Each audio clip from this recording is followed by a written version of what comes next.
الحمد للہ وکفا والصلاة والسلام علی عباده الذین اصطفیٰ اما بعد فاعوذ باللہ السمیع العلیم من الشیطان الرجیم بسم اللہ الرحمن الرحیم۔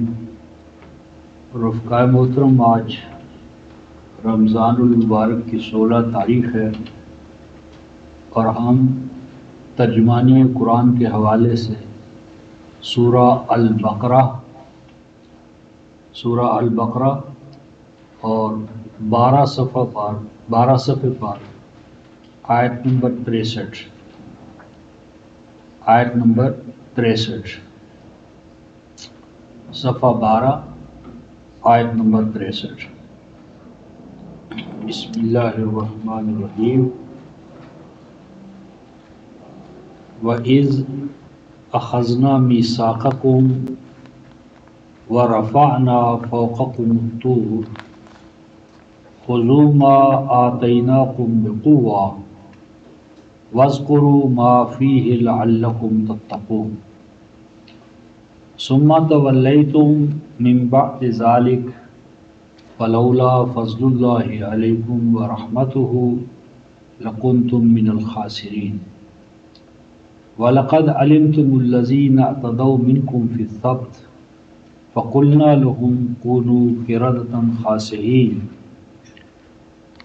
فَجَعَلْنَاهَا نَكَالًا لِمَا بَيْنَ يَدَيْهَا وَمَا خَلْفَهَا وَمَوْعِظَةً لِلْمُتَّقِينَ۔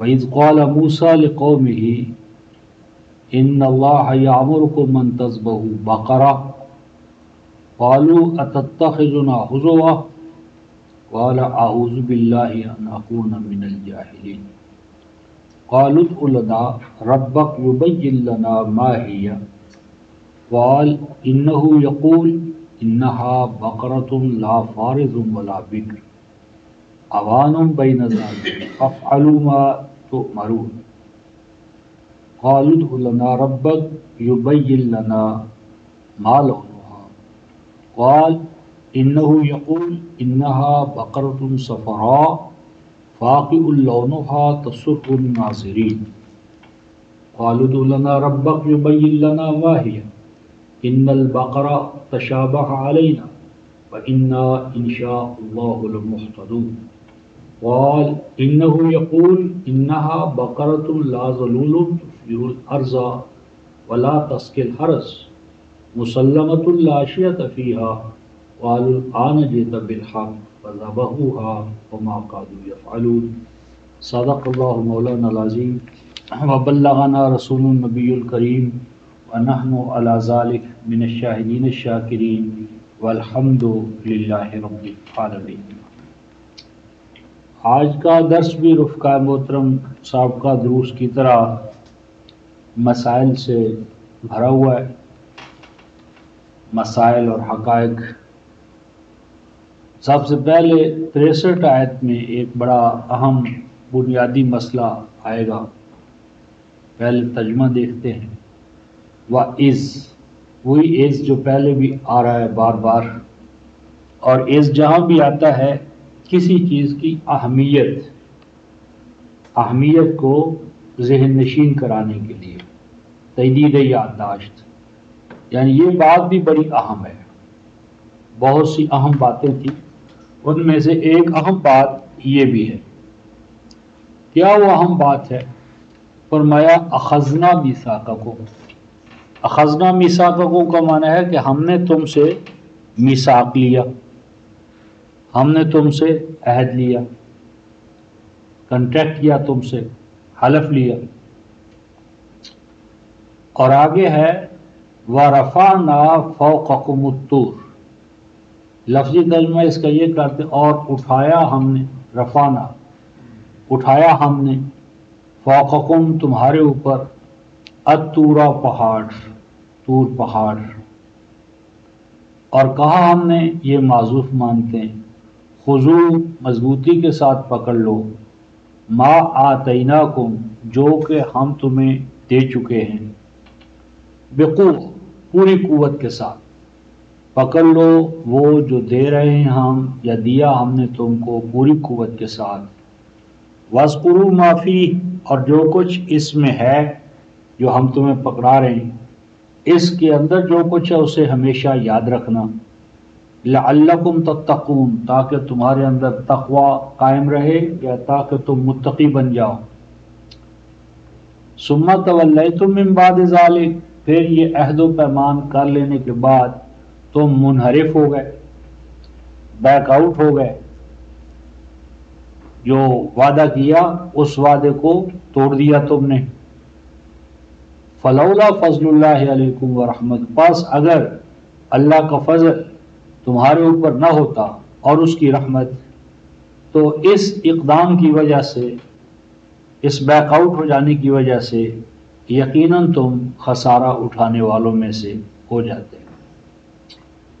اس میں رفقا گوتروں آیت 63 میں پہلی بات تو ہے اخذ میثاق کہ اللہ تبارک و تعالیٰ نے بنی اسرائیل سے وقتاً فوقتاً میثاق لیا اور ہر نبی کی آمد پر میثاق ہوا.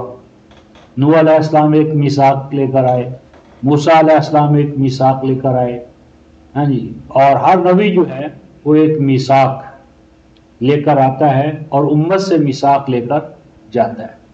یہ ہر مطلب ہے نبی کے ساتھ، اور اسی طرح نبی پاک صلی اللہ علیہ وسلم کے ساتھ بھی. تو ہر نبی جو ہے وہ ایک میثاق کی اساس پر قائم ہوتا ہے. یہ میثاق کیا ہے؟ اس میثاق میں دو مقام ہم دیکھتے ہیں، پھر رفعنا فوقکم الطور کو دیکھیں گے. یہ سورہ آل عمران، سورہ آل عمران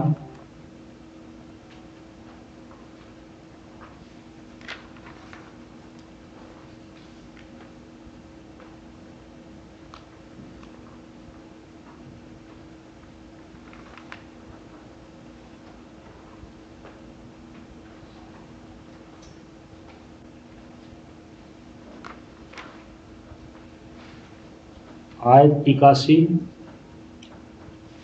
73 صفحہ. وَإِذْ أَخَذَ اللَّهُ مِيثَاقَ النَّبِيِّينَ فرمایا کہ یہ بڑی اہم بات ہے، یاد رکھنے کے قابل ہے کہ جب ہم نے نبیوں سے میثاق لیا، پکڑا کہ ہم نے نبیوں سے میثاق لیا. اور وہ میثاق کب لیا؟ فرمایا لما آتیتکم من کتاب و حکمہ، اے نبیو اگر میں تمہیں دے چکوں کتاب اور حکمت. ثم جاءکم رسول پھر اس دوران یا اس کے بعد تمہارے پاس کوئی رسول آ جائے، مصدق لما معکم اور وہ سچ کر دکھانے والا ہو یا سرٹیفائی تصدیق کرنے والا ہو اس چیز کی جو تمہارے پاس ہو. لَتُؤْمِنُنَّ بِهِ تو تم اس پر ایمان لانا، وَلَا تَنْصُرُنَّ اور اس کے مددگار بننا. پھر اللہ نے فرمایا اے انبیاء اقررتم کیا تم نے اقرار کر لیا، وَأَخَذْتُمْ عَلَىٰ ذَلِكُمْ اِسْرِي اور جو میرے ساتھ تم نے یہ معاہدہ کیا ہے اس کو پختہ طریقے سے تم نے میرے ساتھ عہد و پیمان کر لیا. قَالُوا أَقْرَرْنَا انہوں نے کہا ہاں ہم اقرار کرتے ہیں. تو اللہ نے فرمایا فَاشْهَدُوا پس تم گواہ رہو، وَأَنَا مَعَكُمْ مِنَ الشَّاهِدِينَ اور میں بھی تمہارے ساتھ گواہ کے طور پر کھڑا ہوتا ہوں. پس جو کوئی پھر اس میثاق کے بعد کنی کترائے گا، بیک آؤٹ ہو جائے گا، فَأُولَئِكُمُ الْفَاسِقُونَ تو وہ اللہ کی نظر میں فاسق ہوگا. یہ جو ایک تسلسل ہے اس میں بتانا یہ مقصود ہے کہ اگر آپ کے پاس الہی پیغام ہے اور کہیں سے کوئی اور نبی یا دعوت یا امت آتی ہے اور ان کے پاس بھی وہی پیغام ہے، وہی دعوت ہے، وہی خدمت انسانیت ہے، تو مشترک نصب العین کی اساس پر تمہیں مل کر کام کرنا چاہیے. یہ نہ ہو کہ تم الگ وہ الگ، دعویٰ تو یہ ہے کہ ہم سب ایک پروگرام لے کر اٹھے ہیں، اگر پروگرام ایک ہے تو پلیٹ فارم بھی ایک رکھنا، یہ نہ ہو کہ ایک مشن ایک مقصد اور ایک دوسرے کے گرانے میں اور کسی کے اٹھانے میں ساری دلچسپی کسی کے گرانے اور کسی کو اٹھانے میں ہو، یعنی شخصیات مقدم ہو جائے اور دعوت بیک گراؤنڈ میں چلی جائے، ایسا نہیں کرنا۔ یعنی مشن نصب العین، اس کی جو ہم آہنگی ہے، یکسانیت ہے، یہ تقاضا کرتی ہے کہ ہم آپس میں اشتراک کے ساتھ، اتفاق کے ساتھ، وحدت کا نقطہ نظر اختیار کرتے ہوئے ایک دوسرے کے دست و بازو بنے۔ یہاں پر جس انبیاء علیہ السلام کے میثاق کا ذکر ہے، اس میں بالخصوص جو اولو العزم من الرسل، بڑے انبیاء جن پہ شریعتوں کے حوالے سے بات آگے چلتی ہے، تو یہ سورہ احزاب 33ویں سورہ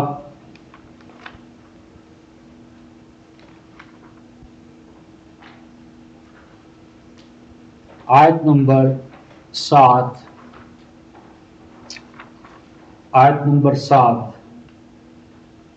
اور یہ صفحہ ہے 501۔ وَإِذْ أَخَذْنَا مِنَ النَّبِيِّينَ مِيثَاقًا، اور وہ وقت کہ جب لیا ہم نے نبیوں سے میثاق۔ اب وہ جو نبی جن سے میثاق لیا گیا، اب اس جماعت کے نمائندہ افراد جو ہیں، نمائندہ چوٹی کے افراد، ان کا نام آتا ہے من کا۔ یہ میثاق ہم نے آپ سے بھی لیا، وَمِن نوح، نوح علیہ السلام سے بھی لیا، ابراہیم سے بھی لیا، وموسیٰ اور موسیٰ علیہ السلام سے بھی لیا، اور عیسیٰ ابن مریم سے بھی لیا، اور ان سب سے ہم نے بہت پختہ پیمان لیا، نوح علیہ السلام سے، ابراہیم سے، موسیٰ سے، عیسیٰ ابن مریم سے، اور محمد رسول اللہ سے، اور یہ پختہ میثاق تھا۔ اور آگے فرمایا لِيَسْأَلَ الصَّادِقِينَ عَنْ صِدْقِهِمْ وَأَعَدَّ لِلْكَافِرِينَ عَذَابًا عَلِيمًا۔ اور یہ عہد کیوں لیا گیا؟ تاکہ صادق جو ہیں اگر وہ اپنے آپ کو صادق ثابت کرے تو ان کو اس کا ریوارڈ ملے، اور جو اس میں دیانت یعنی خیانت کرے، کفر کا رویہ اختیار کرے، تو وہ اپنی سزا پائے۔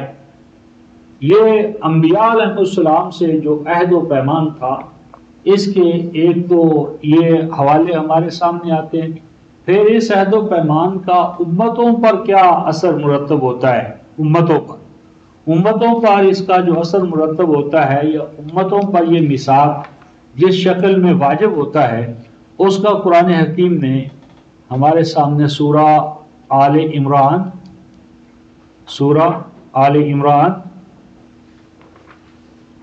آیت 187، 90 صفحہ ہے، 90 صفحہ۔ وَإِذْ أَخَذَ اللَّهُ مِيثَاقَ الَّذِينَ أُوتُوا الْكِتَابَ، یا جس طرح نبیوں کے حوالے سے ہے، تو اسی طرح نبی پھر امت سے یہ میثاق لیتے رہے، اور وہ جو امتوں کا میثاق ہوتا ہے اس کا ذکر یہاں ہمارے سامنے 90 صفحے پر آیت 187 میں ہے۔ وَإِذْ أَخَذَ اللَّهُ مِيثَاقَ الَّذِينَ أُوتُوا الْكِتَابَ، کہ جب اللہ تعالیٰ نے میثاق لیا ان سے کہ جن کو کتاب دی گئی، جن کو، یعنی پہلے اللہ تعالیٰ نبی سے میثاق لیتے، نبی پھر امت سے لیتا ہے، اور امتوں کا جو میثاق ہے اس کا یہاں پر حوالہ ہے۔ اوت الکتاب، جن کو کتاب دی جاتی رہی ان سے اللہ تبارک و تعالیٰ میثاق لیتا رہا، اور یہ میثاق نبیوں کے توسط سے۔ اور وہ کیا ہوتا تھا کتاب والوں سے جو میثاق لیا گیا؟ لَتُبَيِّنُنَّهُ لِلنَّاسِ، کہ چونکہ اب کتاب اللہ کی حجت ہے، اللہ تعالیٰ کیا ہے کیا نہیں، وہ کیا چاہتے ہیں کیا نہیں چاہتے، اللہ کی پسند و ناپسند، اس کا ترجمان اس کا کلام ہوتا ہے، کتاب ہوتی ہے، اس لیے فرمایا کہ لَتُبَيِّنُنَّهُ لِلنَّاسِ کہ تم اس کتاب الہی کو بیان کرتے رہو گے، وَلَا تَكْتُمُونَهُ اور اسے چھپاؤ گے نہیں، یعنی کتاب الہی کو دن دہاڑے کھلم کھلا اوپنلی بیان کرتے رہنا اور اس میں کتمان نہ کرنا، چھپانا نہیں۔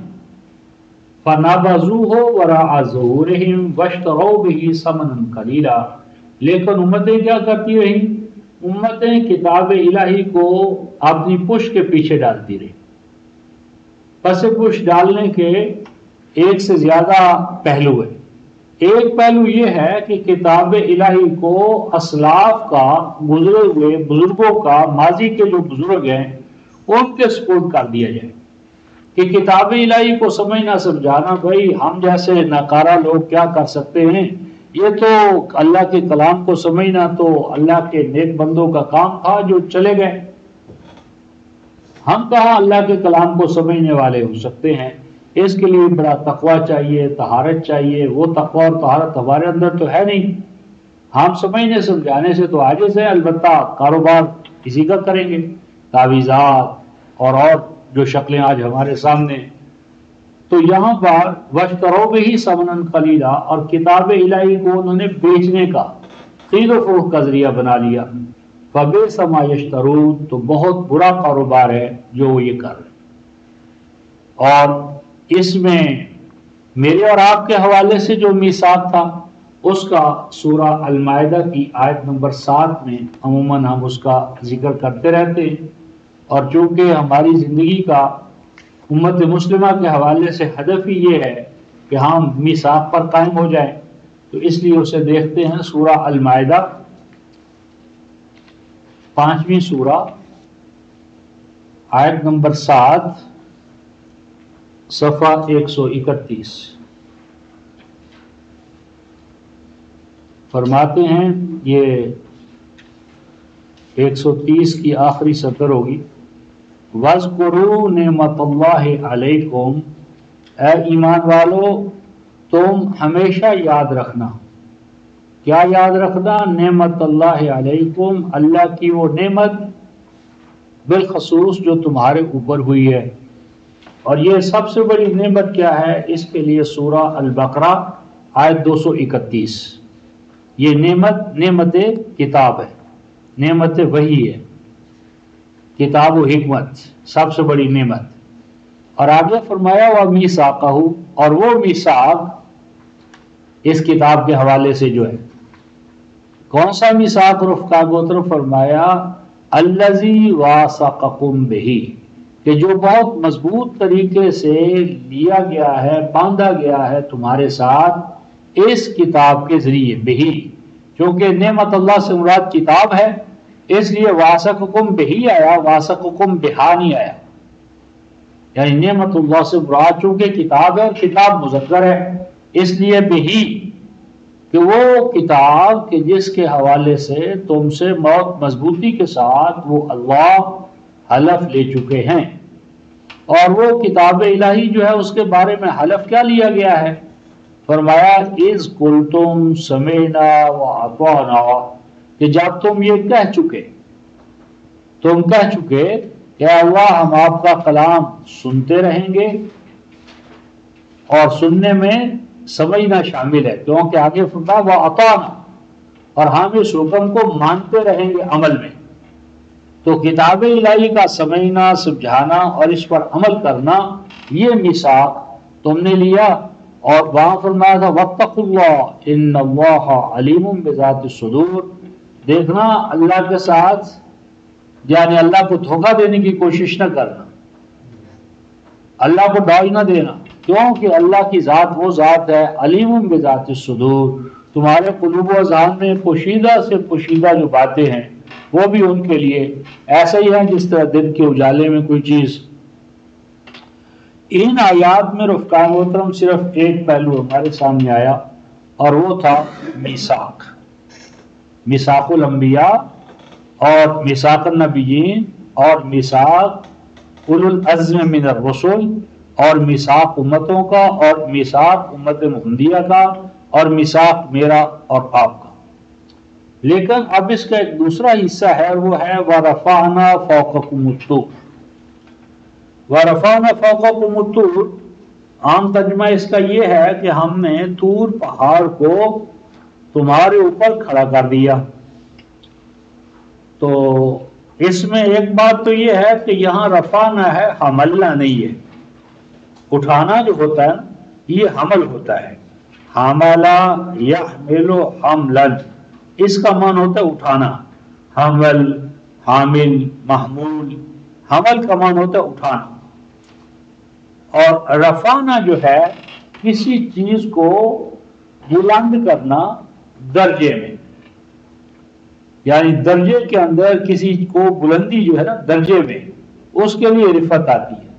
رفعنا فوقکم الطور کا معنی یہ ہے کہ وہ جو طور پہاڑ تھا، پہلا ترجمہ کہ اس طور پہاڑ کو بلند و بالا قرار دیا ہم نے اس لیے کہ وہاں تم سے میثاق لیا گیا تھا، یعنی میثاق کی وجہ سے طور تمہارے لیے رفعت کا باعث بنا۔ یعنی ہم کہتے ہیں کہ بھی 14 اگست کو اہمیت کیوں ملی؟ اس لیے کہ قیام پاکستان ہوا، یعنی قیام پاکستان کی وجہ سے 14 اگست ہمارے لیے محترم ہے، معزز ہے۔ یعنی 14 اگست کو جو چیز معزز بناتی ہے، محترم بناتی ہے، وہ قیام پاکستان ہے۔ یا مثلا قدر والی رات کیوں ہے؟ اس لیے کہ قدر والی کتاب اس میں نازل ہوئی۔ رفعنا فوقکم الطور یعنی مرفوع قرار دیا، بلندی والا، یعنی تمہاری نسبت سے بلندی والا بنایا ہم نے طور کو، طور پہاڑ کو۔ اور اگر دوسرا معنی کریں کہ طور پہاڑ کو ہم نے تمہارے سر پر اٹھا کر کھڑا کر دیا، تو طور قائم محترم کوئی یعنی 5-10 منزلوں کی بلڈنگ تو تھی نہیں، جس طرح مثلا کوئی ہمالیہ کا ایک سلسلہ ہے سیریز، تو وہ ہندو کش، یہ پہاڑ ہے، تو اسی طرح طور ایک پہاڑی سلسلہ ہے۔ تو اس تمام پہاڑی سلسلے کو بلند کرنا، یعنی نیچے زمین سے اٹھا کر آسمان کا پورا یعنی اوپر لے جانا اس پہاڑی سلسلے کو، تو اگر ایسا ہوگا تو وہ جو قوم ہے وہ کہاں کھڑی ہوگی؟ یعنی وہ پہاڑی سلسلہ سارے کا سارا نیچے سے اوپر اٹھ کر کھڑا ہو جائے تو وہ قوم کہاں جائے گی؟ قوم کہاں کھڑی ہوگی؟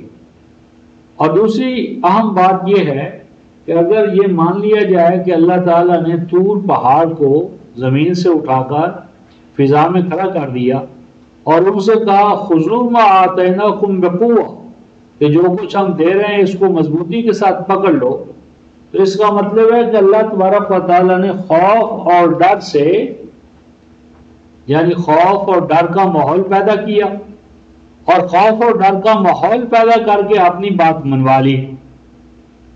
یہ سنت اللہ کے خلاف ہے۔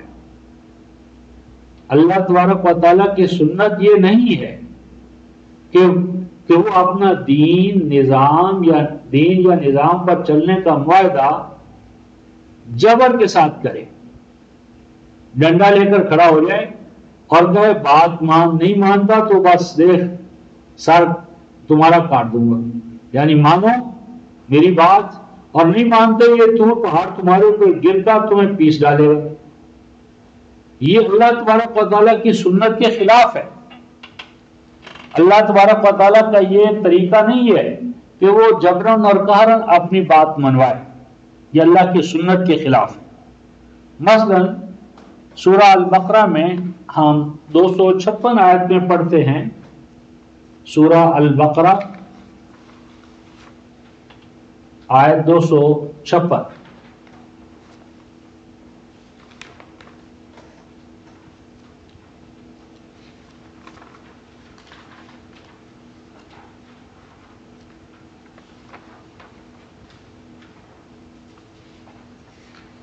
یہ 52 صفحہ ہے۔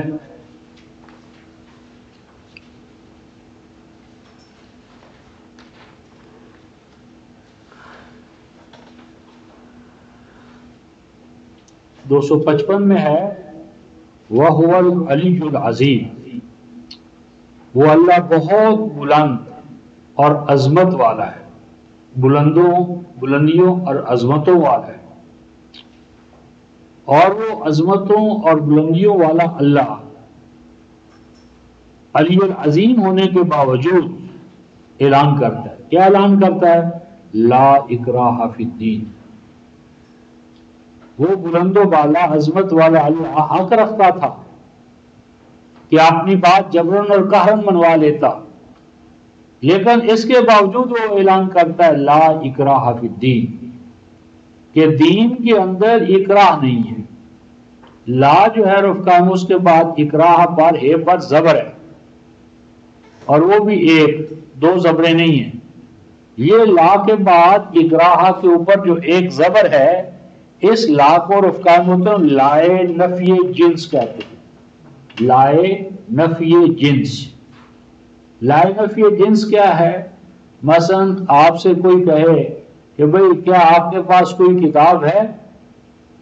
کوئی کتاب، حل اندہ کا کتاب، حل اندہ کا کتاب، حل اندہ کا ولد، حل اندہ کا مال، کوئی بھی چیز کہے تو حل اندہ کا کتاب، کہ آپ کے پاس کوئی کتاب ہے؟ اب آپ کہیں ما کتاب اندی، یعنی کتاب کا لفظ بولیں اور اس پر دو زبریں ڈال دیں، دو پیشیں، ما کتاب اندی، میرے پاس کتاب نہیں ہے. اب جب آپ یہ کہیں گے میرے پاس کتاب نہیں ہے، تو اس میں کوئی ایسی کتاب ہے جس کا کسی نہ کسی حوالے سے میرے اور آپ کے مابین ذکر اذکار ہوتا رہتا ہے. اور اگر آپ ما کتابن اندی کہنے کی بجائے یوں کہیں لا کتابہ اندی، یعنی وہ لفظ جو ہے وہ ناؤن ہو، نکرہ ہو، کامن ناؤن ہو. جس طرح کتاب کامن ناؤن ہو، نکرہ ہو، اور اس کے اوپر ایک زبر ہو، تنوین نہ ہو، تو یہ پوری جنس کی نفی کر دیتا ہے. لا کتاب عندی کا معنی ہے کہ میرے پاس کوئی ایسی چیز نہیں جسے کتاب کہا جا سکے. حال اندہ کا رجل، کیا آپ کے پاس کوئی آدمی ہے؟ آپ نے لا رجل عندی، میرے پاس کوئی ایسا نہیں جسے میں رجل کہہ سکوں. لا کتاب عندی، میرے پاس کوئی ایسی چیز نہیں جسے کتاب کے حوالے سے کوئی نسبت تعلق ہو. یہ لا نفی جنس، یعنی پوری کی پوری کائنڈ پر، نوع پر، قسم پر جو جس پر وہ داخل ہو اس کی نیگیشن کرتا ہے، مار دیتا ہے، اس کی نسل مار دیتا ہے، نسل کشی کرتا ہے.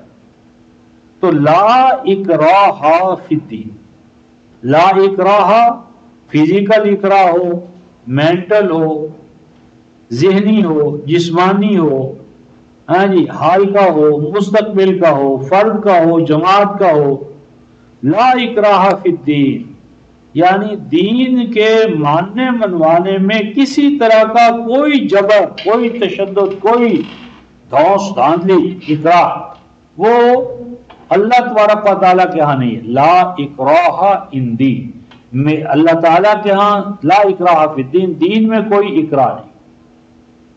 یعنی دین ماننا منوانا یہ فرد کی اپنی ذمہ داری ہے. اللہ تبارک و تعالیٰ کی شان کے خلاف ہے کہ وہ آپ کو ڈنڈا دکھائے اور پھر کہے میری بات مانو، اور ڈنڈے سے منوا لے، اور پھر جب وہ ڈنڈا ختم ہو جائے تو وہ قوم کہتی ہے ٹھیک ہے اب تو ڈنڈا نہیں، ہم نہیں مانتے. تو اس میں اللہ تعالیٰ کی شان سے یہ بعید ہے. اسی طرح رفقا محترم سورہ یونس، سورہ یونس آیت 99 100،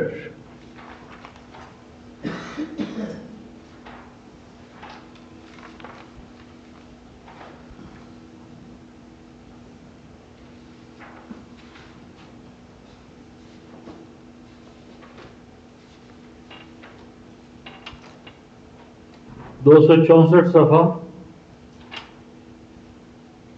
فرمایا وَلَوْ شَاءَ رَبُّكَ لَآمَنَ مَنْ فِي الْأَرْضِ كُلُّهُمْ جَمِيعًا.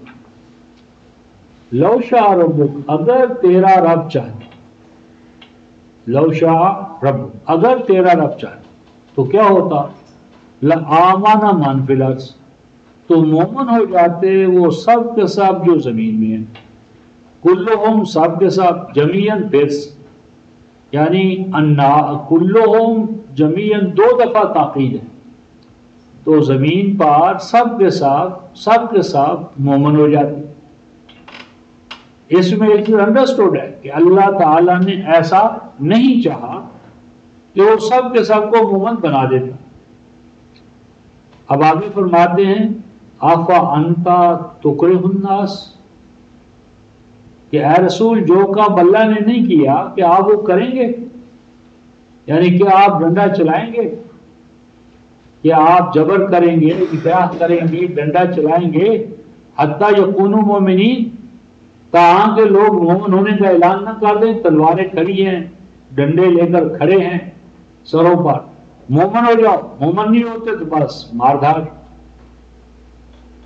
اور اس کے بعد اللہ تعالیٰ فرماتے ہیں ما کان لنفس ان تؤمن الا باذن اللہ، انسانی جان کے لیے یہ شان شایع نہیں کہ وہ مومن ہو، ایمان لائے، مگر اسی طرح جو اس حوالے سے اللہ قانون ٹھہرا چکے۔ اذن بمعنی قانون، سورہ الاعراف آیت نمبر 58۔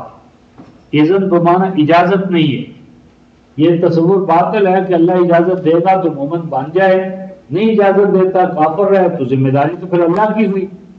تو اذن بمعنی قانون ہے، اذن بمعنی قانون مان لیں تو بہت سے مسائل خود بخود حل ہو جائیں گے۔ اور اذن بمعنی قانون حوالہ سورہ الاعراف آیت 58۔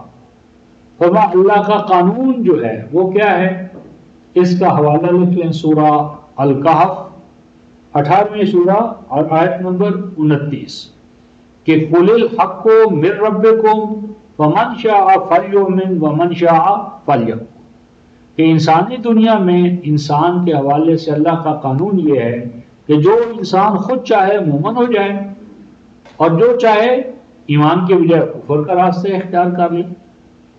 اور آگے ارشاد فرماتے ہیں وَيَجْعَلُ الرِّجْسَ عَلَى الَّذِينَ لَا يَعْقِلُونَ، فرمایا کہ جو عقل سے کام نہیں لیتے اللہ تبارک و تعالیٰ ان پر غلاظت کو مسلط پاتے۔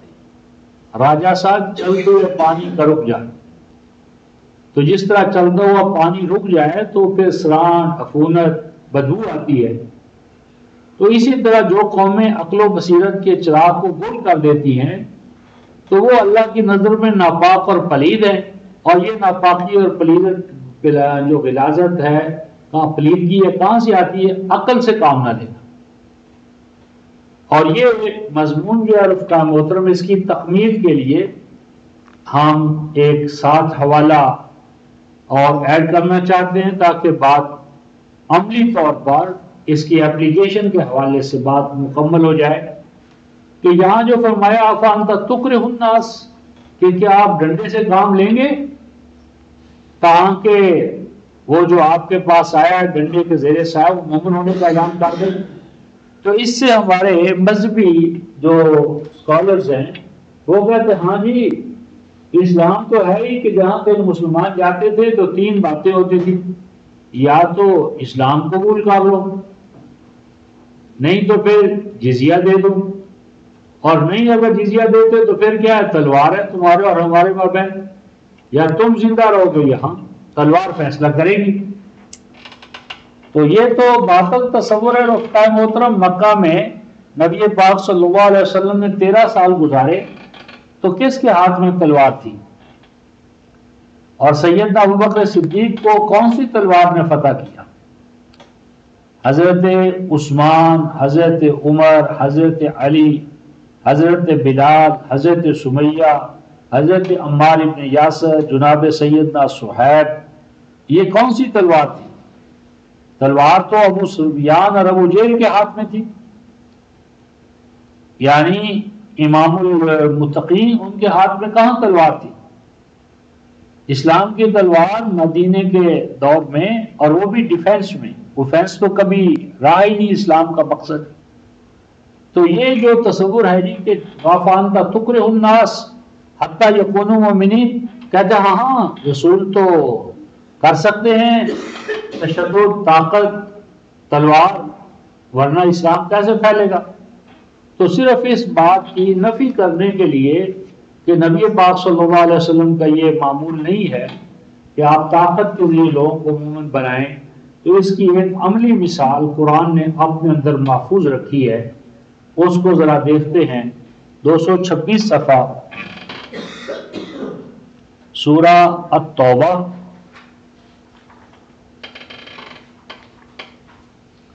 آیت نمبر 6، سورہ البقرہ توبہ اور آیت نمبر 6۔ اور عجیب حوالہ ہے رفقا محترم، قرآن یہ کہتا ہے وَإِنْ أَحَدٌ مِّنَ الْمُشْرِكِينَ اسْتَجَارَكَ، فرمایا کہ مشرکوں میں سے اگر کوئی ایک اکیلا مشرک آپ کے پاس آ جائے۔ پہلی بات تو یہ ہے کہ آج ہمارا جو تنزل اور زوال ہے اس کی حالت کا اندازہ لگائیں کہ کیا کوئی ایک اکیلا ایک فرقے والا دوسرے فرقے کی مسجد میں اور ان کے مولوی صاحب کے حجرے میں یا خانقاہ میں جا سکتا ہے؟ اور جائے گا تو وہ سیدھا بچ کر آ جائے گا؟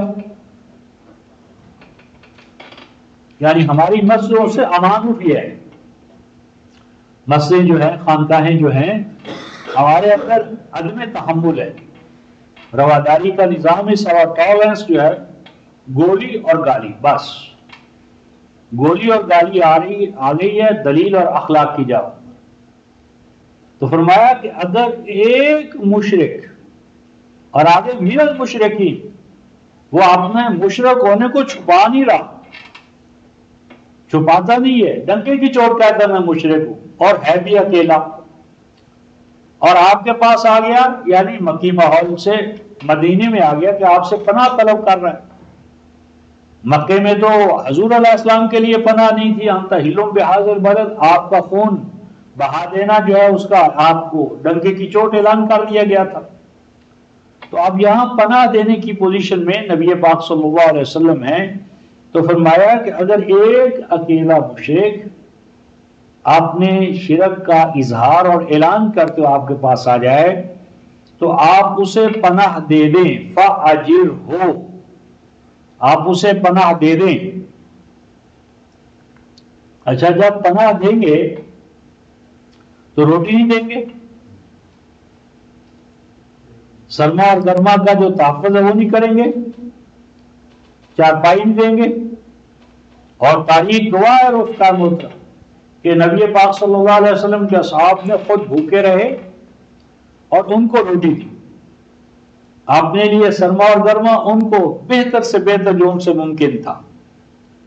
تو فَأَجِرْهُ کہ ایک لفظ میں کھانا پینا، لاڈنگ، تحفظ، ہر چیز آ یہ سب کچھ مہیا کریں آپ کو۔ اور مقصود کیا ہے، کیوں یہ ساری چیزیں مہیا کی جائیں؟ فرمایا اس لیے کہ حتی یسمع کلام اللہ، تاکہ آپ اسے اللہ کا کلام سنائیں، تاکہ وہ اللہ کا کلام سن سکے۔ یعنی یہاں ایک اہم دعوت کا نقطہ کیا بیان فرمایا کہ اب اس کا جو وقت آپ کے پاس آیا ہے تو اسے روایات نہ سنائیں، کس سے نہ سنائیں، کہانیاں نہ سنائیں۔ آپ کے پاس جو دعوت کا ٹول ہے، آلہ ہے، انسٹرومنٹ ہے، وہ اللہ کا کلام ہے، اللہ کا کلام سنائیں آپ اس کو۔ اللہ کے کلام سنانے کی پوزیشن میں رفقائے محترم اگر ہم ہو جائیں تو اللہ کا کلام تو نور ہے، نور اپنا کام کرے گا۔ یہ اللہ کا کلام اللہ کے ہاں سے نازل ہونے والی وہ بارش ہے، پانی ہے، تو پانی اپنا کام کرے گا، روشنی اپنا کام کرے گی، اللہ کی طرف سے نازل ہونے والی روحانی غذا جو ہے یہ اپنا کام کرے گی۔ ہم نے یہ اپنا کام چھوڑ دیا کہ ہم اللہ کا کلام سنانے کی پوزیشن میں نہیں رہے۔ فرمایا کہ تم اس کو اس پوزیشن میں لے آؤ کہ حتی یسمع کلام اللہ، کہ وہ اللہ کے کلام کو سننے کی پوزیشن میں آ جائے۔ پھر فرمایا رفقائے محترم ثم ابلغہ ما امانہ، آپ دیکھیں کہ سنانے والے کون؟ محمد رسول اللہ. سننے والا کون؟ عرب. اور کلام کس زبان میں؟ عربی میں. اب کوئی کہہ نہیں سکتا کہ ان میں سے کسی چیز میں بھی کوئی کمزوری ہے، نہ اللہ کے کلام میں نہ سنانے میں. اور سننے والا بھی عرب ہے. اب اگر رفقا محترم وہ ایمان لے آیا تو پھر تو جماعت ان کا ساتھی بن گیا، فاول مراد. لیکن اگر وہ ایمان نہ لائے، قبول نہ کرے، یا یوں کہے جی میں قبول تو کرتا ہوں لیکن اس طرح نہیں، میں واپس جاؤں گا، تاکہ یہ نہ کہیں کہ میں خریدا گیا ہوں، میں واپس جاؤں گا اپنی قوم میں اور وہاں جا کر اپنے بارے میں اعلان کروں گا، تو بہرحال وہ کوئی بھی شکل ہو وہ آپ کا رفیق نہیں بنتا. سن لیا اس نے، مانتا نہیں ہے. تو اب ہمارا جو تصور ہے کہ آپ نے اتمام حجت کر دیا، سنا دیا جو کچھ آپ نے، نہیں مانتا تو اب مار دو، چلا دو اس پر تلوار. اب تو کوئی جواز رہا ہی نہیں نا. وہ جو تلوار، اس سے پہلے جزیہ یا اسلام، اب تو اتمام حجت ہو گیا. تو کہنا چاہیے تھا سن مقتول ہو، قتل کر دو اس کو، پہنچا دو اس کو اس کے ٹھکانے پر. لیکن رفقائے محترم یہ قرآن کیا کہتا ہے؟ ثم ابلغ ہو، پھر پہنچا تو اس کو. یعنی پہنچنا تو اس کا کام تھا، پتہ نہیں کس طرح پہنچا ہے، پیدل پہنچا، گھوڑے پر پہنچا، اونٹ پر پہنچا، کچھ نہیں پتا، پہنچا سو پہنچا. لیکن اب اس کو پہنچانا یہ ڈیوٹی لگ گئی کس کی؟ نبی کی، رسول کی، امیر المومنین کی، ہیڈ آف دا کمیونٹی کی. تمہارا کام ہے کہ تم اسے پہنچاؤ. اور پہنچاؤ کہاں رفقائے محترم؟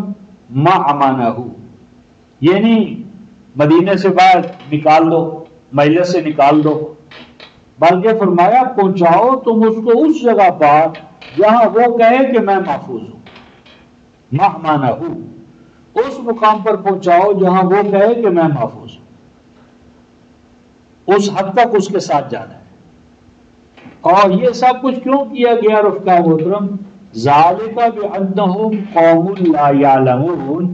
تو فرمایا کہ وجہ یہ ہے کہ یہ قوم علم سے کوسوں دور ہے، علم نہیں ہے، حکمت نہیں ہے، نور نہیں ہے، جذباتی قوم ہے، اجاڈ اور اناڑی جذباتی.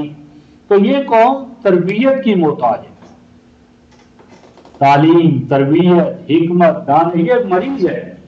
تو مریضوں کو شفقت درکار ہے، نہ کہ نفرت. تو یہ جو چند ایک حوالہ جات رفقا محترم میں نے آپ حضرات کے سامنے پیش کی ہیں، یہ اس لیے کہ یہ بتایا جائے کہ جبر سے عقل کو معوف کر کے، ڈنڈا دکھا کر کوئی بھی بات منوا لینی، یہ اللہ تبارک و تعالیٰ کے ہاں اس کی کوئی حیثیت نہیں ہے. حتیٰ کہ جبرن اور قہرن آپ سے کوئی اپنے کفر کے کلمات بھی کہلوا لے تو اللہ تبارک و تعالیٰ نے وہ بھی معاف کر دیے ہیں. مثلا 16ویں سورہ دیکھیں،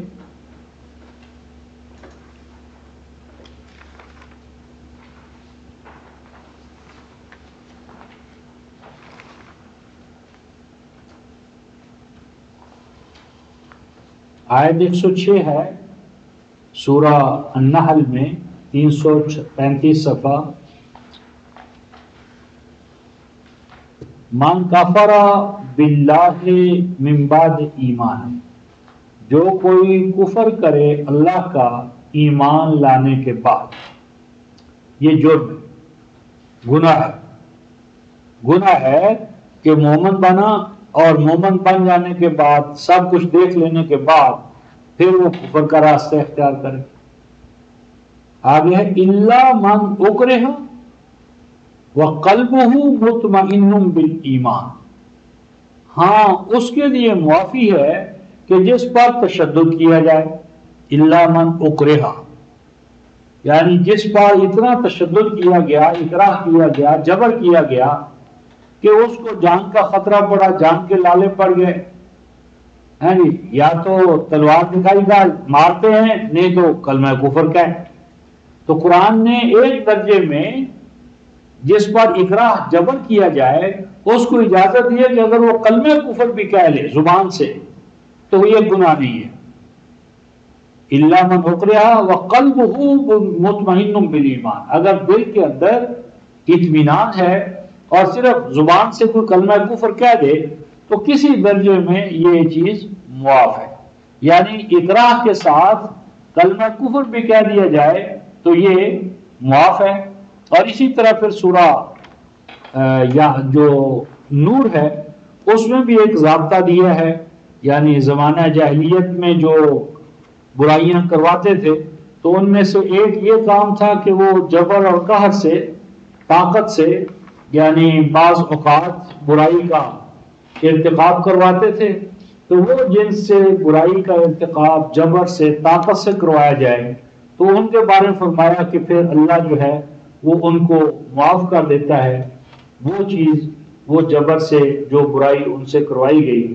تو میری بات یہ ہے کہ جو جبر سے معاہدہ کروایا جائے اس معاہدے کی کوئی حیثیت نہیں ہے، اور جبر سے کلمہ کفر بھی انسان کی زبان سے نکل جائے تو بھی کوئی اللہ تبارک و تعالیٰ اسے معاف کر دیتے ہیں.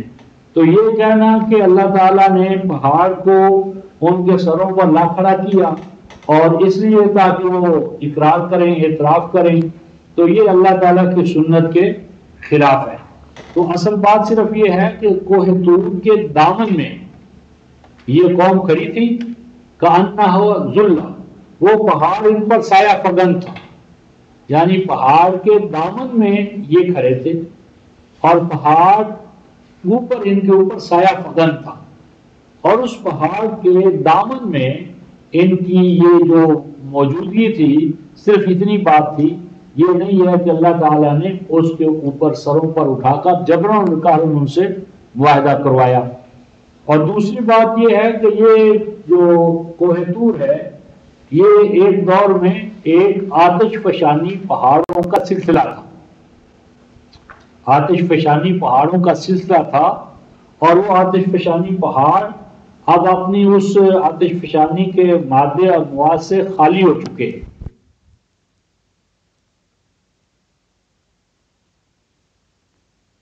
بس گرا چاہتا ہے یا ہم تباہ کیے جاتے ہیں، تو ایسی بات نہیں ہے. وہ ایک الگ مسئلہ ہے اور وہ ایک الگ مسئلہ ہے. تو اتفاقات سے قوانین نہیں بنتے اور جبر اور قہر سے اللہ تبارک و تعالیٰ کوئی عہد نہیں لیتے.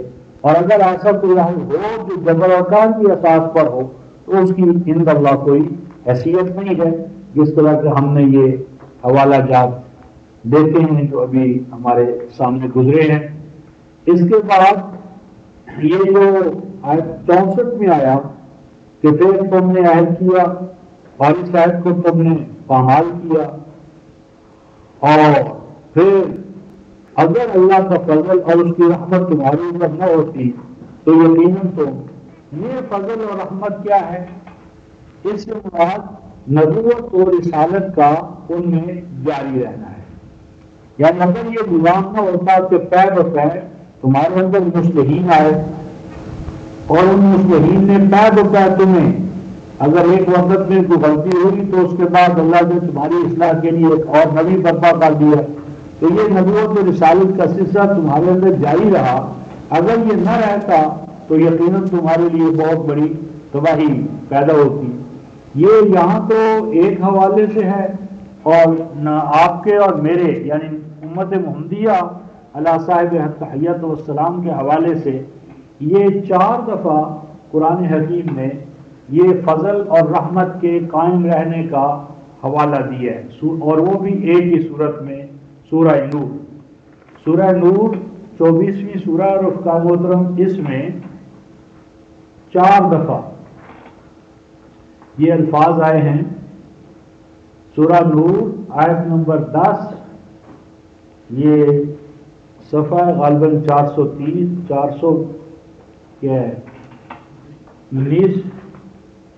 419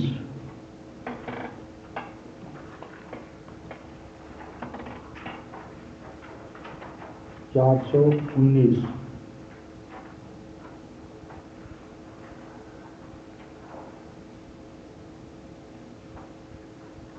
419 یہ آیت نمبر 10 ولولا فضل اللہ علیکم ورحمتہ وان اللہ تواب حکیم، اور اگر اللہ کا فضل اور اس کی رحمت تمہارے اوپر نہ رہے امت مسلمہ تو پھر یہ انڈرسٹوڈ ہے یقیناً تمہارے لیے بھی تباہی ہو، لیکن اللہ کا فضل و رحمت کتاب اللہ کی شکل میں تمہارے اوپر قائم ہے، اور بے شک اللہ ہیں توبہ قبول کرنے والے، اور توبہ کے بعد میں بھی وہ جو فیصلے فرماتے ہیں وہ بارگنائے حکمت فرماتے ہیں، کون سی توبہ قبول ہے کون سی قابل قبول نہیں ہے۔ پھر آیت اسی صفحے پر یا 419 پر آیت نمبر 14 دیکھیں 20، تو یہ 14 ارشاد فرمایا ولولا، اسی 24 کی ولولا فضل اللہ علیکم ورحمتہ فی الدنیا والآخرہ، پیچھے صرف تھا اللہ کا فضل اور رحمت، یہاں فرمایا کہ اللہ کا فضل اور رحمت کہاں کہاں، حیات دنیا میں بھی اور حیات آخرہ میں بھی۔ حیات دنیا میں بھی تمہارے اوپر اللہ کا فضل ہے، اور حیات آخرہ میں بھی اللہ کا فضل تمہارے اوپر رہے گا۔ حیات دنیا میں فضل ہے کلام الہی کی شکل میں، اور حیات آخرہ کا فضل ہوگا کلام الہی پر عمل کرنے کے نتیجے میں نتائج و ثمرات کے حوالے سے۔ پھر اسی طرح آیت 20 میں دیکھیں ولولا فضل اللہ علیکم ورحمتہ ولولا فضل اللہ علیکم ورحمتہ وان اللہ رؤوف رحیم، بلا شبہ اگر اللہ کا فضل اور رحمت نہ ہوتا، اور فضل اور رحمت کو رؤوف کے ساتھ جوڑا ہے، رؤوف رعافہ، رعافہ کہتے ہیں قبل از وقت پیشگی، کسی چیز کا اندازہ لگا کر زاد راہ دے دے، یعنی کسی کو آپ نے سفر پر بھیجنا ہے تو اس سے پوچھنا نہ پڑے، آپ کی اسیسمنٹ خود اس قابل ہو، اتنی ہو کہ بھئی یہاں میں بھیج رہا ہوں، یہ اس کے تقاضے ہیں اور اتنا اس کے لیے مال ساز و سامان چاہیے، تو وہ اللہ تعالیٰ نے اپنا فضل اپنے رؤوف ہونے کی بنیاد پر، رحیم ہونے کی بنیاد پر اس کو تمہارے لیے طے کر دیا۔ پھر آیت اسی میں 21 آیت دیکھیں، اسی سبب بات 21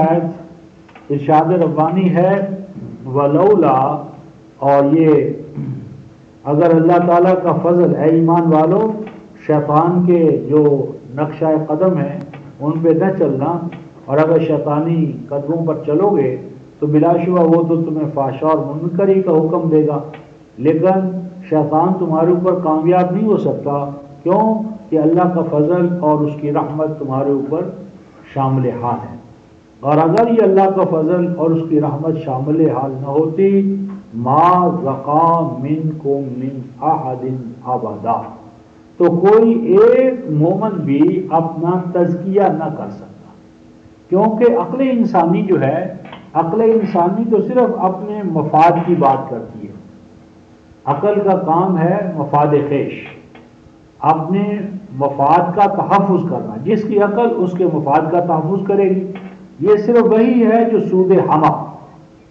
سود ہما بہبود ہما سب کا، کیونکہ یہ ربوبیت عالمینی کی ترجمان ہے، تو اگر یہ اللہ کا فضل اور اس کی رحمت یعنی وہی کے فیوز و برکات نہ ہوتے تو کوئی بھی تم میں سے اپنی ذات کا تزکیہ نشو و نما نہ کر سکتا، وَلَٰكِنَّ اللَّهَ يُزَكِّي مَن يَشَاءُ وَاللَّهُ سَمِيعٌ عَلِيمٌ، لیکن اللہ اپنی مشیت کے تحت یا وہ جو اس سے چاہیں کہ ان کا تزکیہ ہو، ان کے تزکیے کا اس نے اپنی اس کتاب کے ذریعے انتظام فرمایا، اور بلا شبہ اللہ تو ہیں سننے والے، علم رکھنے والے۔ اور یہ جو 4 دفعہ رفقائے محترم ایک ہی صورت میں آیا ہے، یہ ایسا ہی ہے جس طرح کے 4 دفعہ سورہ القمر میں ایک اعلان کیا گیا وَلَقَدْ يَسَّرْنَا الْقُرْآنَ لِلذِّكْرِ فَهَلْ مِن مُدَّكِرٍ۔ اور یہ 4 دفعہ اعلان کیوں کروایا گیا سورہ النور میں؟ اس لیے کہ سورۃ النور جو ہے وہ امت مسلمہ کے لیے سورۃ الاستخلاف ہے، سورۃ الاستخلاف۔ یہ آیت 55 دیکھیں، سورہ النور جو ہمارے سامنے ہے، اس کی آیت نمبر 55۔ وعد اللہ الذین آمنوا منکم وعملوا الصالحات لَيَسْتَخْلِفَنَّهُمْ فِي الْأَرْضِ۔ بلا شبہ اللہ تبارک و تعالی وعدہ فرما رہے ہیں، وعد اللہ تبارک و تعالی وعدہ فرما رہے ہیں ان کے ساتھ جو مومن بن کر رہیں گے۔ آمنو یہاں مومن ہوں گے نہیں، بلکہ حقیقی معنی میں ایمان، یعنی توحید اور قرآن پاک پر ایمان۔ من کو امت مسلمہ میں سے، تم میں سے، تو تم میں سے جو گروہ یا جب تک تم توحید اور کلام الہی پر ایمان وعملوا الصالحات اور صلاحیت بخش والے اعمال انجام دیتے رہو گے تو پھر کیا ہوگا؟ لَيَسْتَخْلِفَنَّهُمْ فِي الْأَرْضِ، تو ہم زمین میں تمہیں خلافت عطا کرتے رہیں، زمین میں تمہاری خلافت، بادشاہت، تمکن، استخلاف قائم رہے گا۔ اور یہ جو تمکن یا استخلاف ہے، حوالہ دیا کما استخلف الذین من قبلہم، یہ اسی طرح کا ہوگا جس طرح کہ تم سے پہلوں کو، موسیٰ علیہ السلام کی قوم کو، مسیح علیہ السلام کی قوم کو اور اقوام سابقہ کو جس طرح ہم نے یہ استخلاف دیا۔ اور پھر کیا ہوگا رفقائے محترم؟ وَلَيُمَكِّنَنَّ لَهُمْ دِينَهُمُ الَّذِي ارْتَضَىٰ لَهُمْ، خلافت کے نتیجے میں کیا ہوگا؟ پھر فرمایا کہ میں پاؤں جما دوں گا۔ تمکن کا معنی ہوتا ہے کسی کے پاؤں کے نیچے جو زمین ہے، اور پاؤں کا اور زمین کا ایک ایسا رابطہ ہو کہ زمین سے پاؤں سے زمین نہ کھسکے، مطلب ہے کہ جماؤ، استحکام، تحکم، ثبات، تو مضبوط و مستحکم کر دوں گا میں ان کے لیے ان کا وہ دین، نظام حیات جو میں ان کے لیے پسندیدہ قرار دے چکا۔ اور نمبر 2، دین جب مستحکم ہوتا ہے خلافت کی شکل میں تو پھر کیا ہوتا ہے؟ وَلَا يُبَدِّلَنَّهُم مِّن بَعْدِ خَوْفِهِمْ أَمْنًا، پھر میں ان کے ہر خوف کو امن میں تبدیل کر دوں گا۔ یعنی اس امت کا اور ہر امت کا جو خوف ہے رفقائے محترم، وہ صرف نظام خلافت سے دور ہوگا۔ وظیفہ پڑھنے سے، اللہ کی ضربیں لگانے سے یہ خوف امن میں تبدیل نہیں ہوگا۔ تو یہ خلافت ہے کہ جس خلافت کے نتیجے میں ہر طرح کا خوف امن میں تبدیل ہوگا۔ اور پھر فرمایا یعبدوننی لا یشرکون بی شیئا، جب خلافت قائم ہو تو پھر وہ قوم کہے کہ ایاک نعبد و ایاک نستعین، یعنی نماز روزہ کرنے سے خلافت کا مقام نہیں ہے، کیونکہ نماز روزہ سے تو آپ کو ہندو بھی نہیں روکتا، انگریز بھی نہیں روکتا، کوئی بھی نہیں روکتا، لیکن اگر آپ نظام خلافت کے ذریعے معیشت، معاشرت، سیاست تمام کے تمام اقدار وہی کے مطابق کریں گے تو پھر یہاں سے کشمکش شروع ہوگی۔ یعبدوننی، یہ کرنے والے میرے بندے عبادت گزار ہوں گے اور میرے ساتھ کسی طرح کا بھی وہ پھر شرک نہیں کریں گے۔ اور آگے فرمایا کہ یہ جو ومن کفر بعد ذلک فاولئک هم الفاسقون، اور جو کوئی یہ سب کچھ دیکھ لینے کے بعد کفر کی روش اختیار کریں گے پس وہی لوگ ہوں گے بدعت، فاسق۔ تو یہ امت مسلمہ اس وقت مجموعی طور پر حالت فسق میں ہے خلافت کو توڑ دینے کے بعد۔ اور ایک اہم بات آگے آئی رفقائے محترم آیت نمبر 57 میں، لا تحسبن الذین کفروا معجزین فی الارض ومأواہم النار ولبئس المصیر، اے ایمان والو ہرگز گمان نہ کرنا، ولا تحسبن، اور مت گمان کرنا، ایمان والوں کو حکم ہو رہا ہے یہ کافروں کے بارے میں نہیں کہ کافر گمان نہ کرے. لا تحسبن ہے، لا یحسبن نہیں.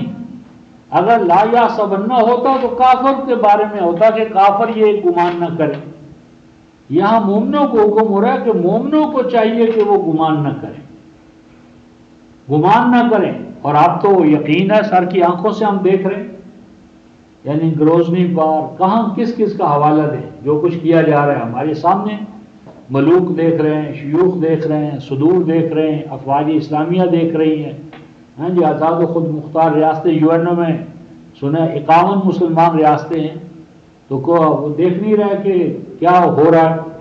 تو اے ایمان والو مت گمان کرنا تم کن کے بارے میں، الذین کفروا، کہ جو کفر کی روش اختیار کریں گے. کیا گمان نہ کرنا، معجزین فی الارض، کہ وہ زمین میں تمہاری خلافت قائم نہیں ہونے دیں گے، عاجز کر دیں گے اللہ کو. اور تاریخ گواہ ہے رفقا محترم کہ یہ یعنی مکی دور 13 سال اور مدنی دور 10 سال.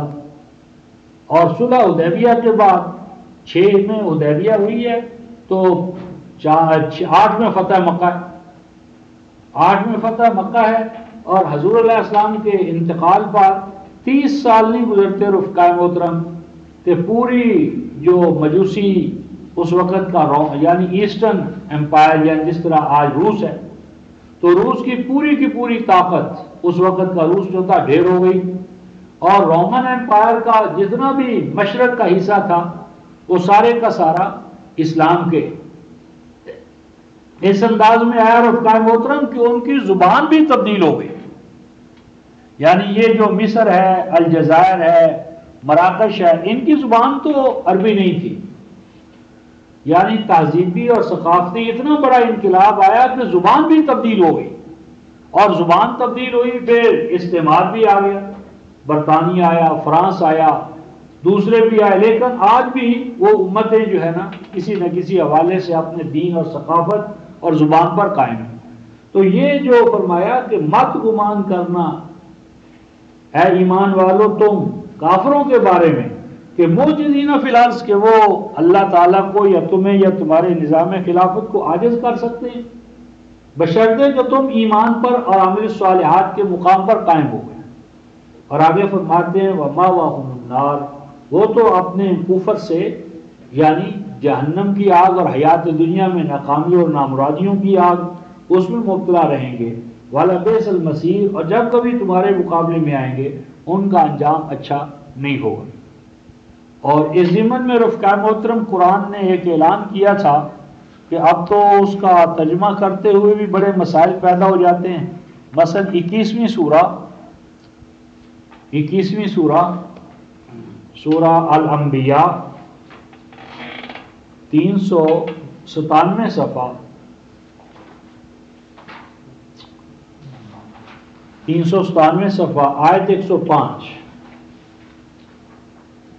وَلَقَدْ كَتَبْنَا فِي الزَّبُورِ مِن بَعْدِ الذِّکْر، ہم نے یہ بات زبور میں درج کی. زبور رفقا محترم ہر نبی کو جو ملنے والی کتاب ہوتی ہے وہ زبور ہے. ہر نبی جو کتاب لایا وہ زبور تھی. جاؤ بالبینات وبالزبر وبالکتاب المنیر، ہر نبی جو کتاب لے کر آیا اسے اللہ تبارک و تعالیٰ نے زبر قرار دی ہے. تمام نبی جو ہیں وہ زبر لے کر آئے. زبر زابرہ سے ہے. زابرہ کا معنی ہوتا ہے کسی کا ٹیڑھ دور کرنا، اونچ نیچ جو کسی میں اس کو دور کر دینے والی. تو یہ کتاب الہی کا ایک وصف ہے. جس طرح کتاب الہی فرقان ہے، کتاب الہی ذکرہ ہے، کتاب الہی موعظہ ہے، کتاب الہی نور ہے، کتاب الہی شفا ہے، کتاب الہی ہدا ہے. اسی طرح کتاب الہی زبور بھی ہے. تو زبور میں ہم نے یعنی ہر کتاب جو انبیاء علیہ السلام کو ملی اس میں یہ بات ثبت ہے. اور یہ ثبت کی گئی من بعد الذکر، بنیادی ہدایات دے دینے کے بعد، ذکر کا معنی ہے بنیادی ہدایت، بیسک بنیادی پروگرام مشن جب ہم بتاتے ہیں یا بتایا ہم نے، بنیادی پروگرام اور مشن اس کی وضاحت کر دینے کے بعد ہر کتاب الہی میں ہم نے یہ بات ثبت کر دی، لکھ دی۔ کیا لکھ دی رفقا محترم؟ ان الارض یرثها عبادی الصالحون، کہ زمین پر جو وراثت ہے یہ اس قوم کو ملے گی جس میں وراثت ارضی کی صلاحیت ہوگی۔ یعنی زمین کی جو وراثت ہے یہ اناپ شناپ نہیں ہے۔ اگر آپ نے اپنی کوئی جوڑی یا کوئی مکان یا کوئی چیز دینی ہو تو آپ تو دیکھتے ہیں کہ بھئی یہ اس قابل ہے کہ اس کو ہم مکان دیں کرائے پر، مستقل نہیں کرائے پر، تو آپ اس کا عطا پتہ معلوم کرتے ہیں، دیکھتے ہیں کون ہے، کیسا ہے، آگے کیا ہے، پیچھے کیا ہے، یہ ان شرائط کو پورا کر سکے گا یا نہیں کر سکے گا۔ تو کیا خیال ہے اللہ ہی اتنا بے پرواہ ہے اپنی زمین کے بارے میں؟ وہ نہیں دیکھتا، ایسے ہی ہلاکو خواہ اور چنگیز خان کو دے دیتا ہے اور امت مسلمہ کو ان کے ہاتھوں سے تباہ و برباد کرتے ہیں۔ ایسی بات نہیں ہے رفقا محترم، جس امت کو، قوم کو اقتدار ملتا ہے وہ اس قوم کی بنسبت کہ جس سے اقتدار چھینا جاتا ہے کسی نہ کسی درجے میں ان سے صلاحیت میں، استعداد میں اور اس زمین کو بنانے میں اور زمین پر رہنے والوں کو نفع پہنچانے میں زیادہ بہتر ہوتے ہیں۔ کوئی نہ کوئی ان میں ایسی بہتری ہوتی ہے، خوبی ہوتی ہے، کمال ہوتا ہے کہ جن سے چھینا جاتا ہے وہ اقتدار، ان میں وہ چیز نہیں ہوتی۔ وَلَقَدْ كَتَبْنَا فِي الزَّبُورِ مِن بَعْدِ الذِّكْرِ أَنَّ الْأَرْضَ يَرِثُهَا عِبَادِيَ الصَّالِحُونَ، اور آگے فرماتے ہیں إِنَّ فِي هَذَا لَبَلَاغًا لِقَوْمٍ عَابِدِينَ، بلا شبہ ہمارا یہ کہنا یہ ایک چیلنج ہے، بلاغ، یہ ایک چیلنج ہے کس کے لیے؟ لِقَوْمٍ عَابِدِينَ، ہر اس قوم کے لیے جو کہتی ہے ہم اللہ کے بندے ہیں، ہم اللہ ایاک نعبد و ایاک نستعین، ہم اللہ کی عبادت گزار ہیں۔ اللہ کہتا ہے کہ جو قوم عابد ہے اسے اس معیار پر پورا اترنا چاہیے کہ کیا اگر وہ عابد ہے تو اللہ تعالیٰ نے اسے زمین کا کوئی ٹکڑا دیا ہے بسانے کے لیے، سنوارنے کے لیے، بنانے کے لیے؟ عابد قوم کو چاہیے کہ وہ اپنی عبودیت کو ثابت کرے۔ ان فی ھذا لبلاغا، اس ہمارے اعلان میں چیلنج ہے، لقوم عابدین، ہر اس قوم کے لیے جو عبادت کا دعویٰ کرے۔ اور آگے فرمایا وما ارسلناک الا رحمۃ للعالمین، عام ترجمہ اس کا یہ ہے کہ نہیں بھیجا ہم نے آپ کو مگر تمام جہانوں کے لیے رحمت بنا کر۔ اس ترجمے میں بے پناہ قباحتیں ہیں، خرابیاں ہیں، کیونکہ اگر ہم یہ مانیں کہ اللہ تعالیٰ نے اپنے نبی کو رحمت بنا کر بھیجا ہے اور عالمین پر اس نے رحمت کرنی ہے، تو پھر جو عالمین میں سب لوگ ہیں، موجودات ہیں، ان کا اسے علم ہونا چاہیے، پھر اختیار ہونا چاہیے، پھر اسے موجود ہونا چاہیے عالمین میں۔ اسی لیے اس ترجمے سے حضور کا حاضر ناظر ہونا، مختار کل ہونا اور وفات کے بعد بھی متصرف ہونا، یہ اس ترجمے سے خود بخود نکلتا ہے، کیونکہ جب تمام عالمین کے لیے آپ رحمت بنا کر بھیجے گا اور آپ نے رحمت کرنی ہے تو تم جس پر رحمت کرے گا اس کا اسے علم ہونا چاہیے، پھر اسے اختیار ہونا چاہیے، پھر رحم کرنے والا اور جس پر رحم کیا جائے ان میں تعلق ہونا چاہیے۔ تو حاضر ناظر بھی اس سے بن گئے، ہاں جی، مختار کل بھی بن گئے، اور حیات خود بخود ثابت ہو گئی، خواہ حیات مادی نہ ہو، مانوی ہو، اور وہ اس سے بڑی حیات ہے، کل عالمین پر ان کا تصرف ہے۔ تو یہ ترجمہ صحیح نہیں ہے، بلکہ معنی یہ ہے کہ بلا شبہ ہمارا آپ کو رسول بنا کر بھیجنا، یہ رسالت جو ہے آپ کا رسول بنا کر بھیجنا، یہ اللہ کی رحمت ہے عالمین پر۔ یعنی رحمت جو منصوب ہے نسبی حالت میں ہے، یہ مفعول، اس کو کہتے ہیں مفعول من اجلہ، یعنی یہ اللہ کی رحمت ہے، یہ اللہ تعالیٰ نے عالم انسانی پر رحمت کی کہ اس نے، اللہ تعالیٰ نے آپ کو رسول بنایا، یہ اللہ کی رحمت ہے، رحمت کرنے والے اللہ ہیں، اور آپ کے ذریعے سے وہ رحمت کتاب الہی کی شکل میں ملی ہے۔ تو یہ کتاب الہی کا نازل ہونا یا عطا کیا جانا یہ اللہ کی رحمت ہے۔ تو یہ جو میرا اس وقت کا جو یعنی نقطہ تھا توجہ جس طرح میں مبذول کرانا چاہتا وہ یہ کہ زمین کی وراثت رفقاء محترم ہر عابد قوم کے لیے ایک چیلنج ہے، ٹیسٹ ہے۔ وہ دیکھے کہ اگر وہ عابد ہے تو کہاں تک الارض کا کوئی ٹکڑا، کوئی حصہ اللہ تعالیٰ نے تقوینی مشیت کے تحت اس کے سپورٹ کیا ہے یا نہیں کیا۔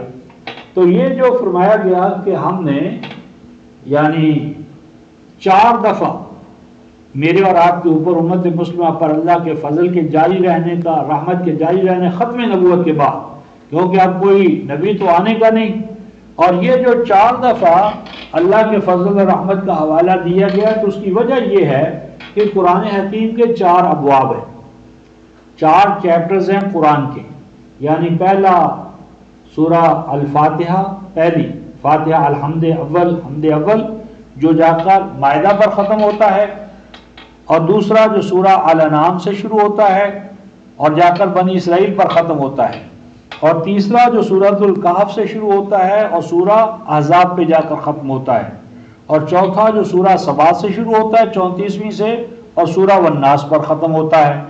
تو یہ جو سورہ النساء نور کے اندر 4 دفعہ لولا فضل اللہ علیکم ورحمتہ ہے، یہ ہر باب کے مضامین کے حوالے سے ہے، اور پھر ہر باب کے مضامین کو یعنی خلافت کے ساتھ جوڑا گیا ہے، کیونکہ نظام خلافت ہی کے اندر اللہ تعالیٰ کی یہ 4 صفات اور اہل ایمان کی 4 صفات صحیح معنی میں ظہور پذیر ہوتی ہیں۔ اگر خلافت نہ ہو تو پھر کار کلیمی ہے بے بنیاد، پھر قوموں کا وجود اور عدم برابر ہو جاتا ہے۔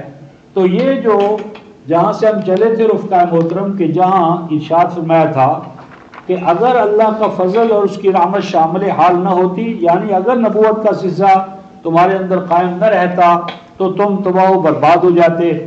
اس کے بعد فرمایا کہ اب اگلی بات ایک اور آیت نمبر 65 جو اگلی بات آ رہی ہے، وَلَقَدْ عَلِمْتُمْ، بلا شبہ تم نے جان لیا، یہ صفحہ 17 ہے، اور تم نے اجتماعی طور پر، قومی طور پر جان لیا ان کو نَعْتَدَوْا مِنْكُمْ فِي السَّبْتِ، کہ جنہوں نے سرکشی کی تھی سبت میں۔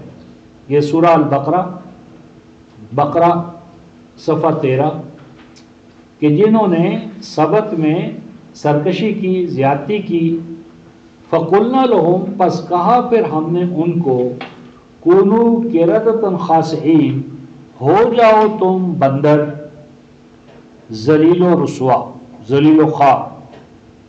پس ہم نے اس عمل کو کہ ان کا ذلیل بندر ہونا، اس کو ہم نے ایک عبرت کا نشان بنایا ان کے لیے جو قومیں اس وقت موجود تھیں، لما بین یدیہا، جو اس وقت قومیں موجود تھیں، وما خلفہا، اور ان قوموں کے لیے بھی جو بعد میں آئیں، ان کے لیے بھی ہم نے اس نے عبرت کا نشان بنایا، وموعظۃ للمتقین، اور جو قومیں اللہ تعالیٰ کے فرامین سے، فرمانوں سے نافرمانی کی بجائے فرمان برداری کا رویہ اختیار کریں، ان کے لیے یہ بھی ایک نشان ٹھہرا کہ وہ بھی اگر وہ طرز عمل اختیار کریں جو اس قوم نے اختیار کیا تو ان کا انجام بھی یہی ہوگا۔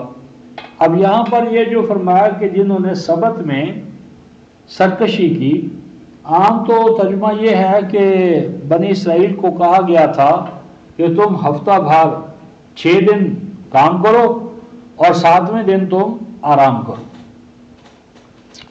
اور یہ ہمارے ہاں جو 7ویں دن کی چھٹی ہے یہ یہیں سے بائبل سے لی گئی ہے، اور اس کا پیچھے تصور یہ ہے کہ اللہ تعالیٰ نے 6 دن میں آسمان بنائے، زمین بنائی، سلسلہ تکوین جو ہے اس کو وجود عطا کیا، اور 7ویں دن کیا ہوا؟ اللہ تھک گئے، اور اللہ تعالیٰ نے اپنی تھکاوٹ کو دور کرنے کے لیے آرام کیا۔ یہ بائبل کا تصور ہے، اور اللہ تبارک و تعالیٰ فرماتے ہیں کہ ہم نے زمین اور آسمان اور سلسلے تخلیق کے جتنے ہیں سب پیدا کیے، اور آگے قرآن کہتا ہے وَمَا مَسَّنَا مِن لُغُوبٍ۔ یہ 50 سورت ہے، سورہ قاف، سورہ القاف،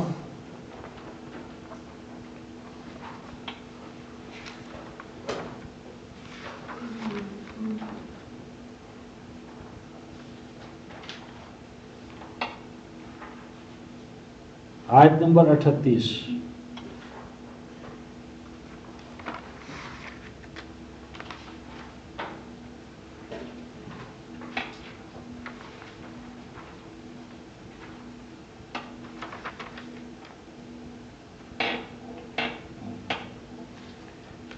کہ ہم نے زمین اور آسمان اور یہ سارا سلسلہ جو ہے وہ بنایا، اور آگے قرآن کہتا ہے کہ ہم نے فرمایا کہ وَلَقَدْ خَلَقْنَا، بلا شبہ ہم نے بنائے آسمان اور زمین اور آگے ان کے جو کچھ مابین ہے، فی ستۃ ایام، 6 مراحل میں، 6 مراحل میں ہم نے یہ سب کچھ بنایا۔ اور اس کے بعد یہ کہتا ہے کہ یہ سب کچھ جو سلسلے اللہ تبارک و تعالیٰ نے بنائے، تو آگے کہتا ہے وَمَا مَسَّنَا مِن لُغُوبٍ۔ یہاں لفظ ہے لغب، لام غین بے، لغب۔ لاغبہ کہتے ہیں تھکنا، تھکاوٹ، بیٹھ جانا، اور لاغبہ کہتے ہیں سستانا۔ مَسَّنَا مِن لُغُوبٍ، فرمایا سستانا، تھکاوٹ، کمزوری، کسی درجے کی کوئی چیز ہم تک آنے نہیں پائی۔ ما مَسَّنَا مِن لُغُوبٍ، یعنی اس کا پکڑ لینا یا آ جانا تو ایک ہے، مس کرنا، چھو جانا، اور ہمیں تو لغوب چھوا بھی نہیں۔ وَمَا مَسَّنَا مِن لُغُوبٍ، اور ہمیں تو اس نے مس بھی نہیں کیا، یعنی اس کی ہم تک رسائی نہیں۔ وہ اللہ کیا کہ جو پیدا کرے اور تھک جائے، تھکاوٹ آ جائے، تو ما مسنا من لغوب، ہمیں تو لغوب نے چھوا تک نہیں، یعنی لغوب کی ہم تک رسائی نہیں ہوئی، لغب کی۔ اور آیت نمبر 15 ہے میرے خیال ہے اس میں، اسی سورہ میں، افعینا بالخلق الاول بل هم فی لبس من خلق جدید، اس کی آیت نمبر 15، کہ افعینا بالخلق الاول، کہ اے لوگوں کیا تم نے گمان کیا ہے، یہ گمان کیا، یعنی بائبل میں آج بھی ہے کہ پھر 7ویں دن وہ آسمان پہ بیٹھ کر آرام کرنے لگا، تھکاوٹ دور کرنے لگا۔ افعینا بالخلق الاول، کیا تمہارا گمان ہے کہ جب اللہ نے پہلے پیدائش کی تو پیدائش کے بعد، پیدا کرنے کے بعد تھک گیا اور تھکنے کے بعد آرام کرنے لگا؟ افعینا بالخلق الاول بل هم فی لبس من خلق جدید، فرمایا نہیں، اصل بات یہ ہے کہ انہیں پہلی پیدائش کا صحیح تصور ہی نہیں ہے کہ وہ خلق جدید جو تھی یا خلق اول جو تھی وہ کس طرح اللہ تبارک و تعالیٰ نے کی۔ اور اسی طرح سورہ الاحقاف، 46ویں سورہ،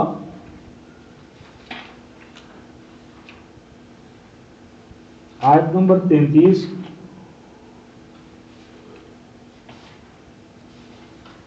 اولم یرو، 506 صفحہ، 606 صفحہ، اولم یرو ان اللہ الذی خلق السماوات والارض، اور آگے ہے ولم یعی بخلقہن، ولم یعی بخلقہن، اور اللہ تو زمین و آسمان کے ان چیزوں کو پیدا کرنے کے دوران لم یعی، اسے کوئی کمزوری، کوئی تھکاوٹ، کوئی سستی، کوئی تکاہل، ان میں سے کوئی چیز بھی نہیں ہوئی۔ اور بخلقہن، ان تمام آسمانی اور زمینی چیزوں کو پیدا کرنے کے دوران لم یعی بخلقہن، تو یہ ہے کہ جو اللہ تعالیٰ کے حوالے سے تو کسی 7ویں یا 8ویں دن کا آرام مسئلہ ہی نہیں ہے۔ اور باقی یہ جو چھٹی کے بارے میں ہمارا تصور ہے کہ ہم جمعے کو چھٹی کریں گے، تو یہ ایک تمدنی مسئلہ ہے، چھٹی کا دین کے ساتھ تعلق نہیں ہے۔ دین میں قطعاً نہیں آیا اسلام میں کہ لازماً تمہیں جمعے کے دن چھٹی کرنا چاہیے، بلکہ جمعے ہی کے حوالے سے قرآن یہ کہتا ہے، سورہ جمعہ نکالیں، 62 سورہ، 62، یہ 664 صفحہ یا 663 صفحہ، 663 صفحہ۔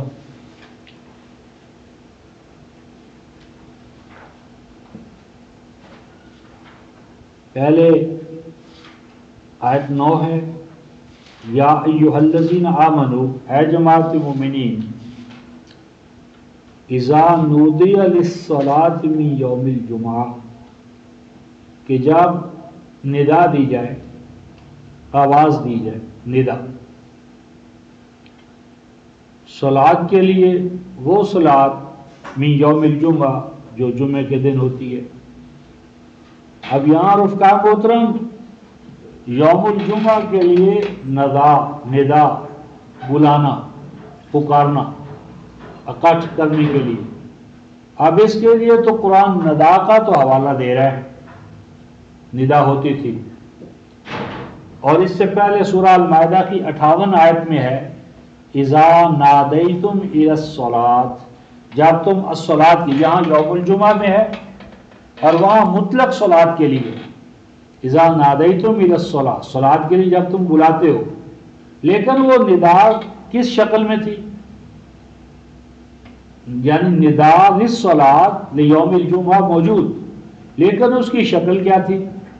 اب اگر وہ شکل جس طرح آج امت میں اذان کی شکل میں ہے، اب قرآن میں حوالہ موجود ہے لیکن اس کی حیت قضائی قرآن میں نہیں ہے، تو اگر کسی چیز کا حوالہ قرآن میں موجود ہو اور حیت قضائی قرآن میں مذکور نہ ہو، اور امت نے اس کے لیے ایک آپریٹرس، ایک پروسیس، ایک پروسیجر اڈاپٹ کر لیا ہے، اور اس میں کوئی چیز کتاب اللہ کے خلاف نہیں ہے، تو اس کو ایز اٹ از رہنے دینا، چلتے رہنا، یہ امت کی اجتماعیت کا ایک مظہر ہے، اور اس کے خلاف محاذ بنانا یہ دانش مندی نہیں ہے۔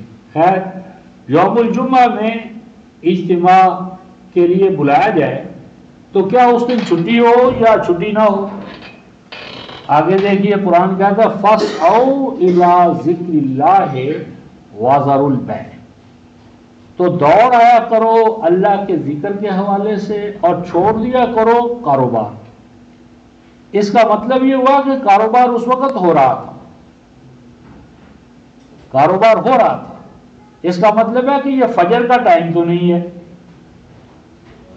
فجر کا ٹائم بھی نہیں ہے، عشاء کا ٹائم بھی نہیں ہے، یعنی دن کا، کیونکہ قرآن نے نہار کو بنایا ہے معیشت کا ذریعہ اور لیل کو بنایا ہے آرام کا ذریعہ، تو مطلب یہ ہوا کہ یہ کوئی ایسا ٹائم ہے کہ جس ٹائم انسان کاروبار میں جتا ہوا ہوتا ہے، تو کاروبار میں تم جتے ہوئے ہو، تم نے صلاۃ الجمعہ کی اذان سنی تو کاروبار چھوڑ دو، تو اس کا مطلب چھٹی تو نہیں ہے، کاروبار تو ہو رہا ہے۔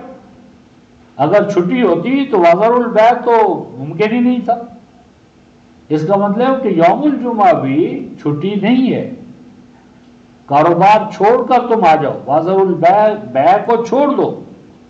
اور آگے ہے فَإِذَا قُضِيَتِ الصَّلَاةُ، اب تو مسئلہ ہوا نا کہ بھئی قبل جمعہ چھٹی نہیں ہے، قبل جمعہ چھٹی نہیں ہے، اب دوسرا یہ ہے کہ بعد جمعہ، کہ جب جمعے کی صلاۃ ادا کر لی تو اب چھٹی ہو جائے، ہم نے تو مطلق کی چھٹی کا دعویٰ کیا ہے نا، یہاں تھا کہ نصف چھٹی، یعنی کاروبار پہلے کر لیا جتنا کرنا تھا، اب بعد میں چھٹی، ہاف ڈے۔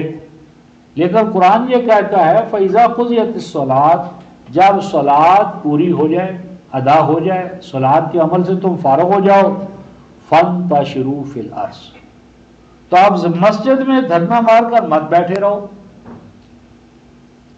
مسجدوں سے نکل جاؤ، پھیل جاؤ زمین میں، اور وَابْتَغُوا مِنْ فَضْلِ اللَّهِ، اور جس کاروبار میں بیٹھے تھے پہلے سے، وہ وہاں جا کر اللہ کے فضل کو تلاش کرو۔